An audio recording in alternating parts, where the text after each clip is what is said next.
They sheltered one human child, so humanity became their shield forever. They thought they were saving just one frightened human child, but in that moment they won the protection of an entire world. When Earth learned of their sacrifice, we made a promise. Their species would never stand alone again. And when the galaxy came for them, humanity answered with fire, steel, and unbreakable loyalty. The lost child, the colony ship New Horizon, carried 3,000 souls toward the frontier world of Kepler 442b when disaster struck. Among the families aboard, 7-year-old Amira Patel pressed her nose against the observation window, watching stars streak past like silver rain. Her mother, Dr. Priya Patel, worked in the medical bay while her father managed the ship's agricultural systems. They were building a new life together, far from Earth's crowded cities. The explosion came without warning. The ship's experimental fusion drive ruptured, sending the New Horizon tumbling through space. Emergency lights bathed everything in red as alarms screamed. Amira's father found her in the chaos, his strong arms lifting her into an escape pod as the ship broke apart around them. "Stay brave, my little star," he whispered, sealing her inside alone when the pod's weight limit prevented him from joining her. The last thing Amira saw was her father's face through the small window before the pod launched into the void. The pod's basic AI guided it toward the nearest habitable planet, an uncharted world, designated Xerion 7 in the ship's database. For 2 days, Amira drifted through space, surviving on emergency rations and recycled air. She sang the songs her mother taught her to keep the fear away, though tears floated freely in the zero gravity. Xerion 7 appeared through the pod window as a swirl of purple clouds and golden continents. The planet looked nothing like Earth or even the colony worlds she'd seen in her school programs. As the pod entered the atmosphere, fire bloomed across the heat shields. Amira closed her eyes and counted, just like her father had taught her during earthquake drills. The landing was violent. The pod struck a hillside and rolled down into a valley of strange vegetation. When the hatch finally hissed open, Amira crawled out into an alien world. The air smelled like cinnamon and copper. 2 suns hung in a lavender sky, one brilliant white, one deep amber. Plants with crystalline leaves chimed in the breeze like wind chimes. Amira's leg hurt from the landing, and her emergency supplies were limited. The pod's beacon would broadcast her location, but she had no idea if anyone was alive to receive it. Night fell quickly on Xerion 7, bringing cold that her thin emergency suit couldn't fully block. She curled up beside the pod, hungry and alone, listening to sounds no human had ever heard before. The Quillari found her on the second night. They emerged from the forest like living stained glass, their translucent wings catching moonlight from Xerion 7's 3 moons. They stood only 4 feet tall, with delicate bodies that seemed too fragile to survive their harsh world. Their wings contained intricate patterns that glowed with soft bioluminescence, a natural language of light. The first Quillari to approach was an elder named Vashtai, whose wings bore the complex patterns of many seasons. Behind him, younger Quillari whispered in flashes of colored light, debating what to do with this strange creature that had fallen from the sky. Amira was too exhausted to run. She watched with wonder as Vashtai extended a thin arm toward her. His touch was gentle, like butterfly wings against her skin. When she didn't pull away, he made a soft humming sound that somehow conveyed safety. The Quillari faced a terrible choice. Their species survived through careful conservation of resources. Winter was approaching, the brutal season when Xerion 7's orbit took it far from its suns. They had stored just enough food for their village to survive. Taking in this alien child would mean starvation for some of them. The debate raged in flashes of light across their wings. Some argued that the child was not their responsibility. Others pointed out that she would die without help. Vashtai listened to all sides before displaying the complex pattern that meant final decision across his wings. "Life protects life," he communicated to his people. "This is the way of harmony. We will share what we have." They carried Amira to their village, a collection of living structures grown from Xerion 7's unique flora. The buildings pulsed with gentle warmth, their walls translucent like the Quillari themselves. They placed her in a healing chamber where bioluminescent moss helped mend her injured leg. Communication was the first challenge. The Quillari spoke through light patterns on their wings while Amira used sound. But children are remarkable at bridging such gaps. She learned that rapid blue flashes meant happy, while slow purple waves meant sad. The young Quilhari taught her to recognize the pattern for food and water and safe. The Quilhari shared their precious food stores without hesitation. They gave her fruits that tasted like honey and nuts that provided surprising nutrition.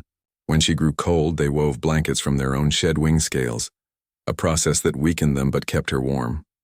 On the fifth night, predators came.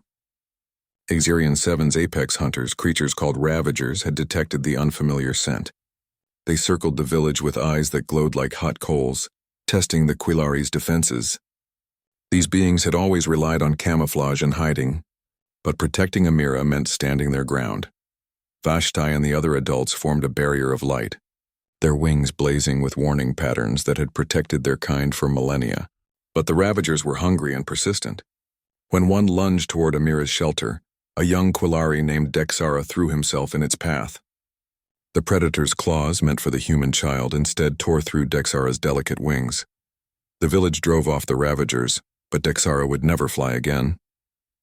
When Amira saw his torn wings, she cried and tried to apologize with the simple light pattern she'd learned. Dexara responded with the gentle pulse that meant, worth it, a concept she wouldn't fully understand until years later. For 15 days, the Quilhari protected, fed, and cared for Amira. They taught her their ways and learned hers. She drew pictures in the sand to show them Earth, and they painted light stories of their world's history on cave walls. When she grew sick from an allergic reaction to local pollen, they searched for days to find the rare medicinal flowers that could help her.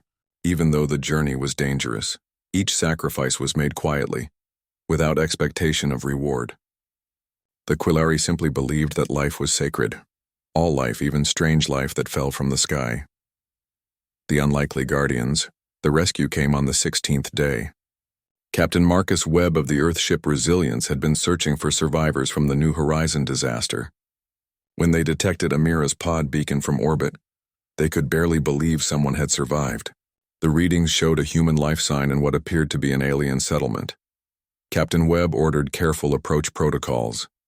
First contact situations were delicate, and a human child among unknown aliens added complexity nobody had trained for. The shuttle descended through Xerion 7's, purple clouds with weapons powered down and defensive shields at minimum. A gesture of peaceful intent.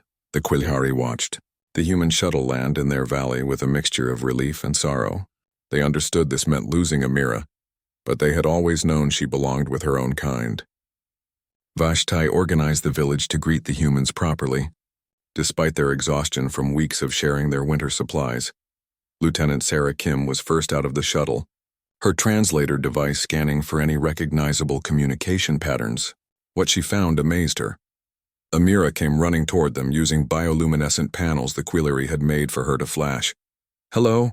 Safe, friends," in their light language. "My God," Lieutenant Kim whispered. They taught her their language. Amira threw herself into the lieutenant's arms but immediately turned back to the Quilhari, gesturing frantically. "They saved me. They gave me their food. Dexara got hurt protecting me." She mixed English with light patterns, desperate to make the adults understand what had happened. Captain Webb approached Vashti slowly, respectfully.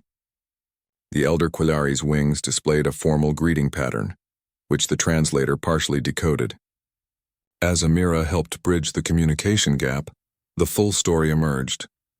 The Resilience crew learned about every sacrifice, the shared food that meant starvation rations for the village, the shed wing scales that weakened the donors, young Dexara's ruined wings, the dangerous journey for medicine. Dr. Yuki Tanaka, the ship's xenobiologist, performed quick scans and gasped. "Captain, these beings are suffering from severe malnutrition. Their metabolic rates are dangerously low. They're literally starving themselves to keep the child alive." Captain Webb felt something shift in his chest, a profound realization about the nature of compassion that transcended species. He immediately ordered supply drops from the Resilience. "Everything we can spare," he commanded. "Food, medical supplies, whatever might help them." The Quilhari made soft, harmonious sounds as crates of provisions materialized from the shuttle. They had expected nothing, and this abundance meant their village would survive the coming winter after all. But even in their joy, they remained focused on Amira, making sure she was properly reunited with her people. Before leaving, Amira insisted on a formal goodbye. She had learned the Quillari's most sacred pattern, one that meant eternal gratitude bond.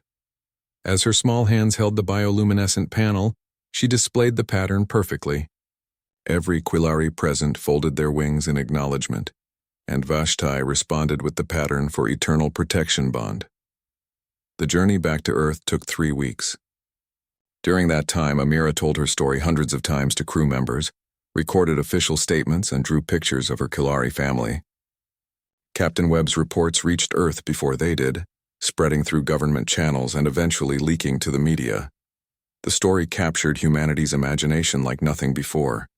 Here was proof that kindness existed beyond Earth, that compassion was perhaps a universal constant.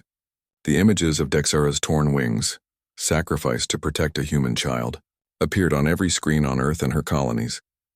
Dr. Priya Patel had survived the New Horizon disaster in a different pod and waited at Earth's primary spaceport.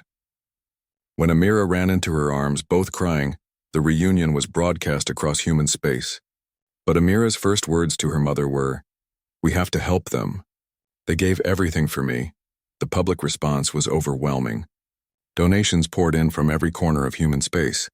Children sent their allowances, corporations offered resources, and thousands of volunteers signed up to help the Quillari however possible. But President Elena Rodriguez of United Earth had something bigger in mind. She called an emergency session of the Global Parliament. Standing before representatives from every nation and colony, she delivered a speech that would reshape humanity's role in the galaxy. The Quillari showed us something profound. They saw a lost child, not a human child, not an alien child, but simply a child in need. They sacrificed their comfort, their safety, their very health to protect her. They expected nothing in return. This act of pure compassion cannot go unanswered. I propose something unprecedented. I propose that Earth formally declare the Quillari species under our complete protection. Any threat to them will be considered a threat to humanity itself. The vote was unanimous, the first in the Global Parliament's history. Within days, Earth dispatched its most advanced fleet to Zerion 7, not to conquer or colonize, but to build defensive stations and establish a permanent protective presence. Engineers worked alongside Quillari builders, learning their biological architecture to create hybrid structures that enhanced their villages without destroying their way of life. The Quillari were overwhelmed by humanity's response. They had acted from simple compassion and received an alliance that would safeguard their entire species. Vashti, speaking through improved translators, asked Captain Webb why humans reacted so strongly. "Because," Webb replied, "you showed us the best of what any species can be. You proved that kindness transcends biology, that sacrifice for others is the highest form of evolution. We're not protecting you because we have to. We're protecting you because it's an honor to stand with beings like you." News of Earth's declaration spread through galactic communication networks. Other species watched with interest and skepticism. The Dominion Empire, a collective of conquest-driven civilizations, saw it as weakness. The ancient Etherian Council viewed it as naive idealism. But some species began to wonder if humanity's approach might offer something different than the brutal arithmetic of galactic politics. The test of honor 6 months after Earth's declaration, the Dominion Empire decided to test humanity's resolve. The Dominion consisted of 7 species that had built their power through conquest and subjugation. They viewed the Quillari's compassion as weakness and humanity's protection as foolish sentiment. Admiral Cross of the Dominion fleet stood on his command ship, the Subjugator, studying tactical displays of Zerion 7. The planet held valuable minerals beneath its surface, and the Quillari were too weak to resist proper mining operations. The humans had only stationed a dozen ships there, surely not enough to stop the 100-vessel Dominion armada. The humans speak of protection, Admiral Cross told his war council, his forearms gesturing dismissively. But when faced with real power, they will abandon these fragile creatures. It is the way of the universe. The strong consume the weak. The Dominion fleet dropped from hyperspace at Zerion 7's edge, their weapons powered and shields raised. They expected the human ships to retreat or negotiate. Instead, they received a simple message from Commander Lisa Park of the defensive station Guardian 1. You have entered protected space. Withdraw immediately or face the consequences. Admiral Cross laughed, a sound like grinding metal. 12 ships against 100? Send them our terms. The Quillari will serve the Dominion or they will perish. What happened next shocked every observer in the galaxy. Earth didn't send a dozen more ships. They sent everything. Within hours, over 300 human vessels emerged from hyperspace. Military ships, converted cargo haulers, private vessels whose captains had volunteered, even museum ships hastily restored to service. But more surprising than the numbers was who came. The ship Amira's Light, named after the rescued child, was crewed entirely by volunteers, teachers, doctors, artists, and engineers who had never seen combat but refused to let the Quillari face danger alone. Amira herself, now 8 years old, appeared on a broadcast from Earth. The Quillari saved me when they didn't have to. They got hurt protecting me. They shared their food when they were hungry. Now bad people want to hurt them, but we won't let that happen, will we? Her words, translated into 100 languages, echoed across human space. More ships launched from every colony, racing toward Xerion 7. The Dominion watched in bewilderment as humanity mobilized, not like a military force, but like a family protecting its own. Admiral Cross faced a dilemma. He could destroy the human fleet, but the cost would be severe. And something else troubled him. Other species were watching. The tiny Melody Republic sent a message of support to Earth. The Neutral Constellation Alliance moved their observation ships closer. Even within the Dominion, some voices questioned whether this conflict was wise. Fire a warning shot, Admiral Cross ordered. Show them we mean business. The subjugator's main cannon fired, the blast deliberately missing the human fleet but scorching Xerion 7's upper atmosphere. The message was clear: surrender or watch the planet burn. Commander Park's response came not in words but actions.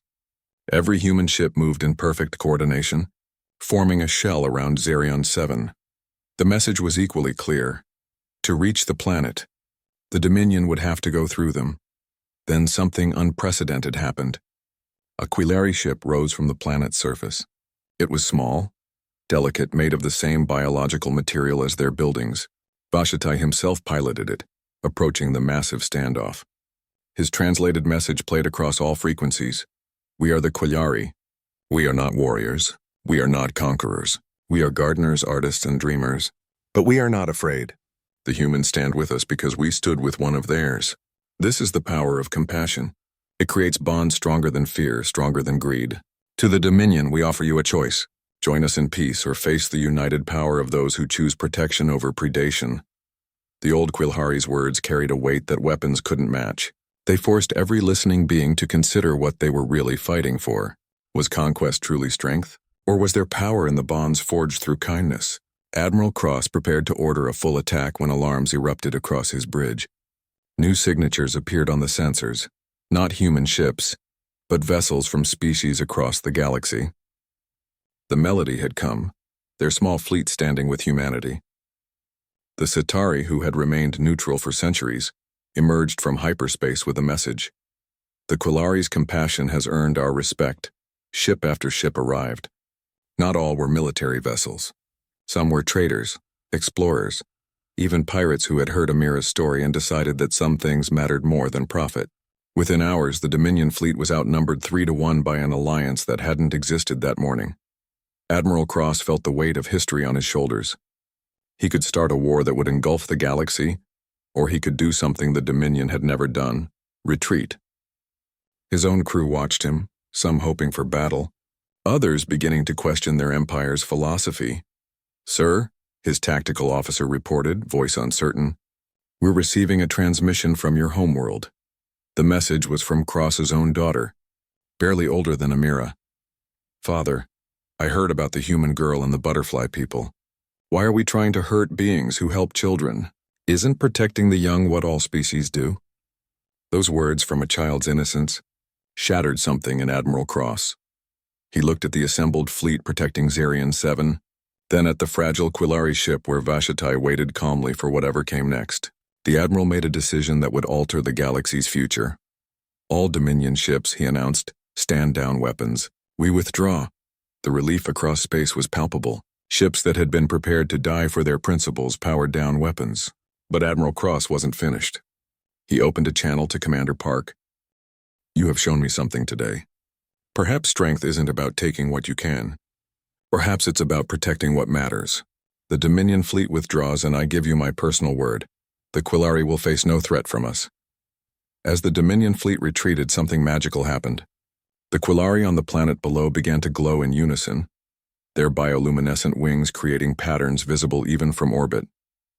They were displaying the symbol for hope, a complex, beautiful pattern that had taken on new meaning. The alliance that had formed to protect them didn't immediately disperse. Representatives from different species met on Guardian 1, discussing what had just happened. They had come together for a single purpose and discovered something powerful in unity, based on shared values rather than mutual profit. The new galaxy 25 years passed. Amira Patel, now Admiral Amira Patel, stood on the observation deck of the diplomatic station Unity's Garden, orbiting Xerion 7. She had dedicated her life to the protection force that emerged from that first crisis, now called the Guardian Alliance. Her hair showed early gray from the responsibilities she carried, but her eyes held the same wonder they'd had as a 7-year-old girl among the Quillari. The galaxy had transformed in those decades. The Guardian Alliance had grown from an emergency coalition into a formal organization spanning 40 species. Not a government or empire, but something new. A voluntary association of worlds united by the principle that the strong should protect the vulnerable. That compassion created deeper bonds than conquest ever could. Vashti, now ancient by Quillari standards, approached her on wings that still carried their graceful patterns despite his age. The translator technology had evolved to perfectly convey the nuance in his light language. "Little star child," he said, using the name he'd called her for 25 years. "Do you remember when you first came to us?" Amira smiled. "Every day. You changed everything, Vashti. Not just for me, but for humanity. For the galaxy." "We revealed what was already within you," the elder replied. "Humans had the capacity for this compassion. You simply needed to see it reflected in others to recognize it in yourselves." The station around them buzzed with activity. Human engineers worked alongside Quillari artists to design living ships that could heal themselves. Dominion soldiers, their empire reformed after Admiral Cross's transformation, trained with Guardian peacekeepers. Children of dozen species played together in gardens tended by beings who had once been enemies. "There's something I must tell you," Vashti continued, his patterns becoming complex with age-old secrets. "The Quillari are not what we seem. We are old, Amira, far older than any suspect. We have watched the galaxy cycle through ages of war and peace, conquest and liberation. We long ago chose to become simple, to live quietly, to harm none." Amira's eyes widened, but Vashti wasn't finished.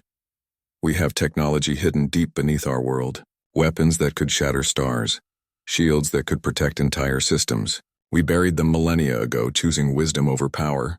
But when you crashed on our world, we faced a choice. We could have remained hidden, safe. Instead, we chose to save you, knowing it might expose us." "Why?" Amira asked, though she suspected the answer. "Because we had waited so long for proof that another species could choose compassion over conquest. Humanity proved that evolution doesn't always lead to predation. Sometimes it leads to protection. Your response to our small kindness showed us the galaxy was ready for change." Vashti gestured to the viewing window, where Earth's blue marble hung beside Xerion 7's purple clouds. "We revealed ourselves through saving you. Humanity revealed itself through saving us. And that revelation has spread across the stars." A communication alert interrupted them. A new species, the Zephrani, had requested Guardian Alliance protection. They were being threatened by raiders, and they had heard the story of the human child and the butterfly beings who protected her. Amira looked at the request, then at Vashti. "Every time we help someone, the story spreads. Every act of protection inspires another." "The ripples of compassion," Vashti agreed. "You humans have a saying, we're pay it forward. The galaxy is learning this concept."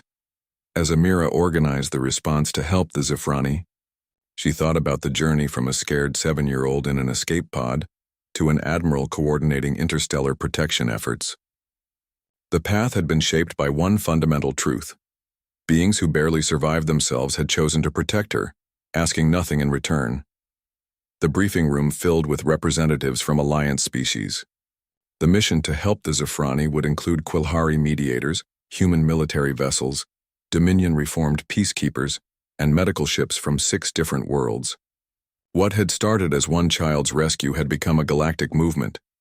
The Zafrani situation is critical, Amira began the briefing. They're artists and philosophers, no military capability. The raiders think they're easy targets. She paused, looking at each face in the room. They're about to learn what happens when you threaten those under Guardian protection.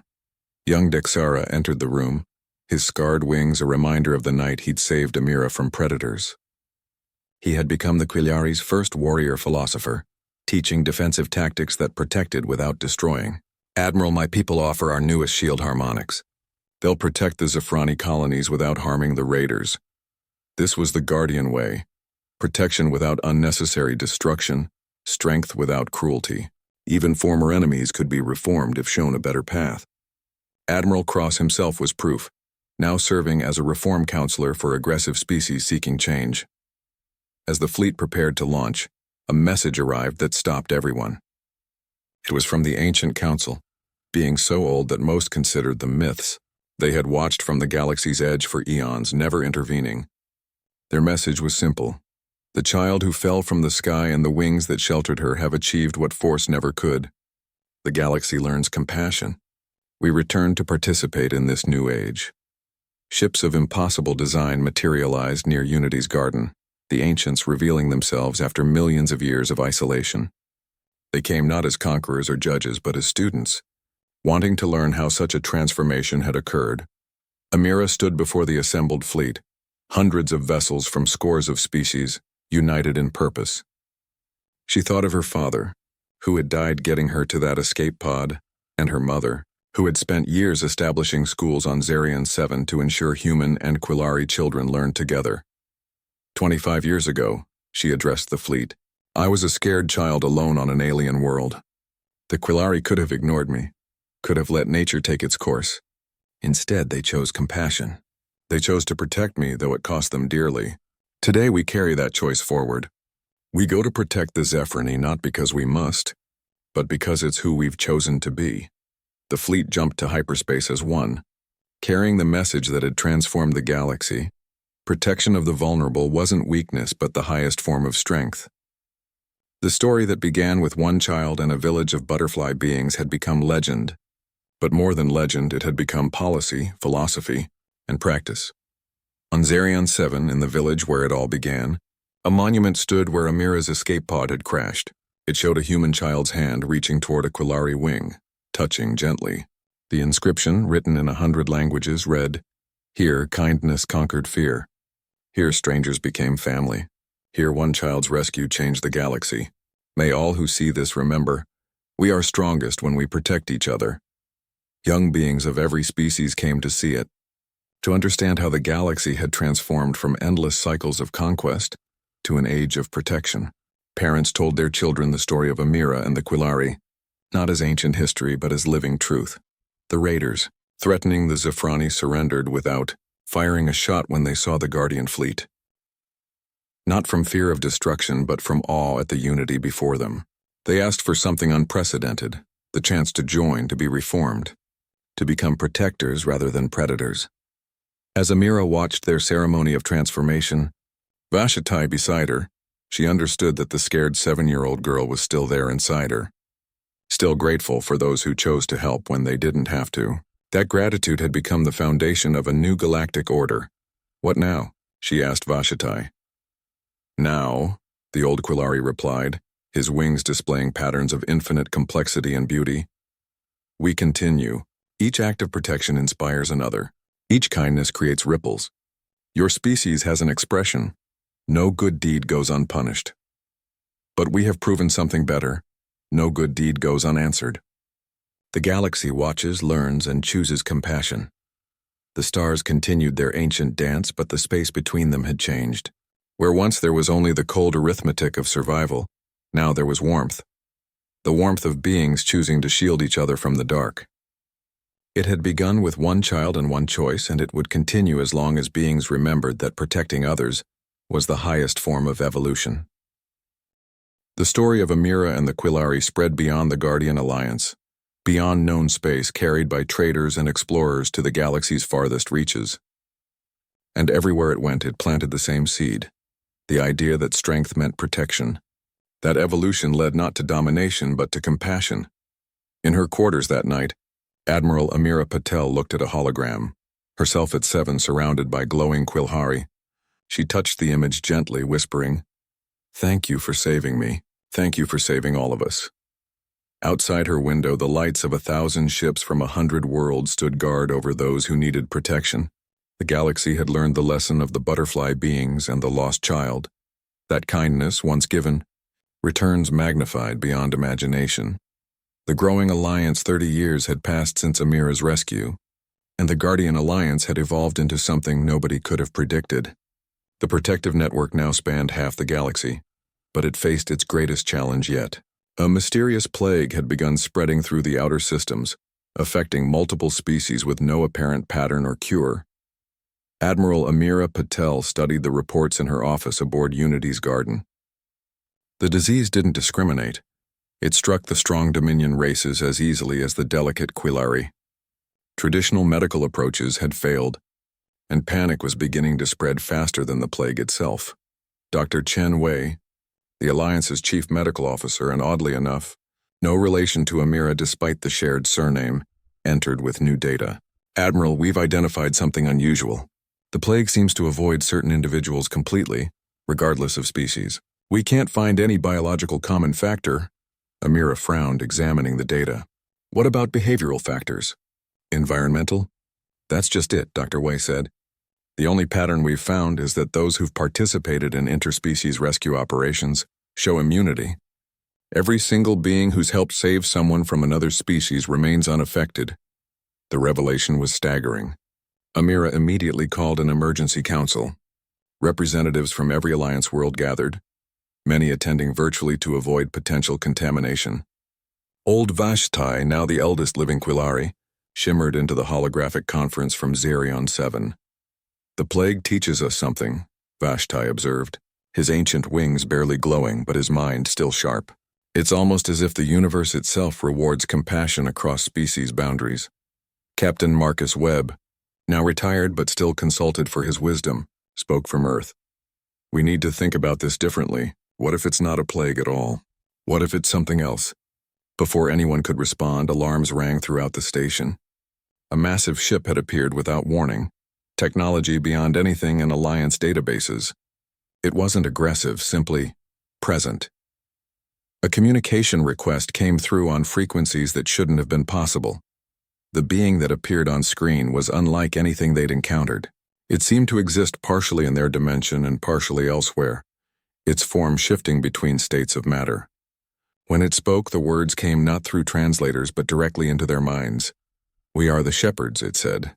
"We have watched your galaxy for eons, waiting to see if you would learn the lesson. The child saved by the Quillari began something remarkable. You chose cooperation over domination. The plague, as you call it, is our test." Amira stood, facing the entity. "You're making beings sick to test us?" "No," the shepherd replied. "We're revealing who has evolved beyond primitive tribalism. Those who risk themselves for other species have transcended biological prejudice. They are immune because they've proven worthy of the next stage."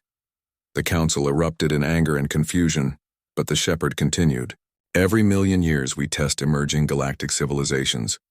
Most fail, destroying themselves through war and greed. But you've done something unique. Starting with one child's rescue, you've built bonds that transcend species. The immunity isn't a reward. It's evolution itself, triggered by acts of interspecies compassion." Dr. Wei understood first. "You're saying that saving beings from other species actually changes us on a fundamental level?" "Precisely. The plague will fade as more beings join in protective acts. Those who remain isolated, who refuse to help others, will grow sick not from disease but from evolutionary stagnation. The galaxy must choose, evolve together or fade separately." The revelation transformed everything. Within days, beings across the galaxy began organizing rescue missions, medical exchanges, and protective operations. Former enemies worked side by side to save strangers. The plague began retreating, but more importantly, something fundamental shifted in galactic consciousness. The Zephrani, recently saved by the Alliance, sent their greatest artists to document the transformation. They created sculptures showing different species' hands, claws, and tentacles linked together, installed on every Alliance world. The art carried a simple message: unity is evolution. 3 months into the crisis, something miraculous happened. The plague didn't just stop spreading. Those affected began developing new abilities. Humans found they could better understand alien emotions. Quillari wings grew stronger, able to project their light language across vast distances. Dominion warriors developed empathic connections that helped them protect rather than destroy. Young Dexara, his wings still scarred from saving Amira decades ago, discovered he could heal others through harmonic frequencies. He established the first interspecies medical academy on Xerion 7, teaching beings how their unique abilities could help other species. The shepherds appeared once more, this time to multiple species simultaneously. You have passed the test. The child Amira and the Quillari who saved her created the first ripple. That ripple has become a wave that transforms your galaxy. We leave you now with a gift. The knowledge that compassion literally evolves you, makes you more than you were. As the shepherds vanished into whatever dimension they inhabited, they left behind technologies and knowledge that advanced the Alliance by centuries. Medical devices that could heal any species, communication systems that translated not just words but emotions and intent, and most remarkably, engines that could fold space, making the vast galaxy suddenly small and connected. Amira stood in the Garden of Unity's garden, a section where plants from every Alliance world grew together, their roots intertwined in ways botanists said should be impossible. Yet they thrived, each making the others stronger. It was the perfect metaphor for what had happened to the galaxy. A young human girl approached, holding hands with a small Quillari child, whose wings glowed with excitement. They were students at the new integrated schools, learning from birth that species differences were just variations in the symphony of life. Admiral Patel, the human girl said shyly, "Our teacher says you were the first human saved by aliens." "Is that true?"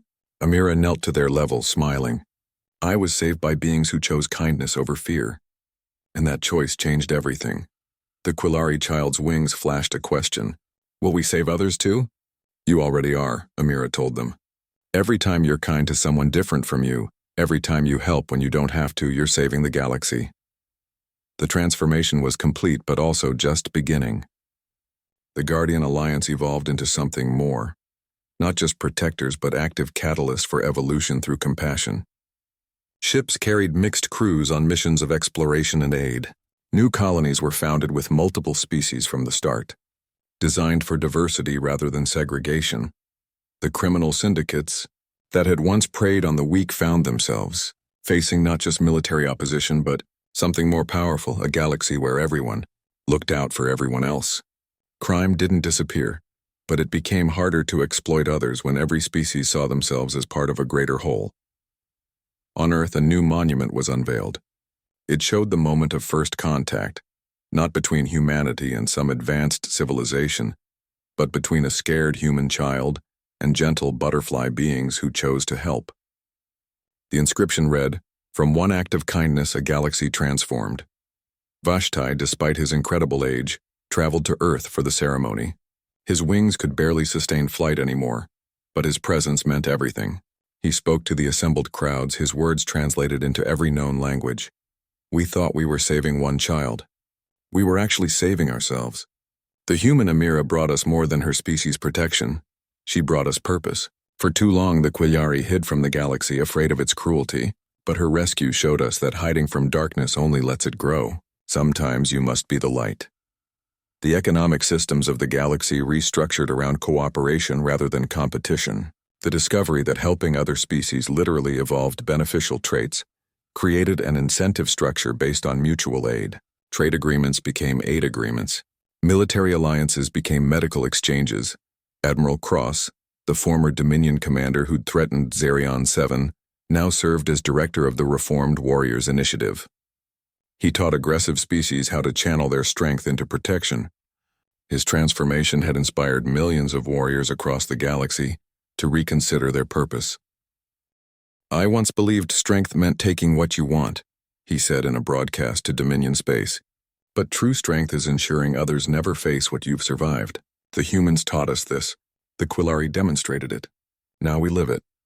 As Amira's biography was published across the galaxy, translated into thousands of languages and forms, she insisted on one detail: the book's dedication to Vashti and all the Quillari who chose compassion over caution. You saved more than one child. You saved us all from ourselves. The story spread to the galaxy's furthest reaches, carried by traders, explorers, and refugees. Everywhere it went, it sparked the same reaction. Beings looking at other species not as threats or resources, but as potential family. The change wasn't instant or universal, but it was inexorable. In the depths of space, on planets not yet discovered, species facing their own crises would sometimes receive unexpected help. Ships would arrive bearing the Guardian Alliance symbol, a human hand touching a Quillari wing, surrounded by representations of every member species. The rescued would ask why strangers had come to help, and the answer was always the same. Because 30 years ago, butterfly beings saved a human child. Because that child's species protected those beings in return. Because that protection inspired a galaxy to choose compassion over conquest. You're not alone. You never were. Welcome to the Alliance.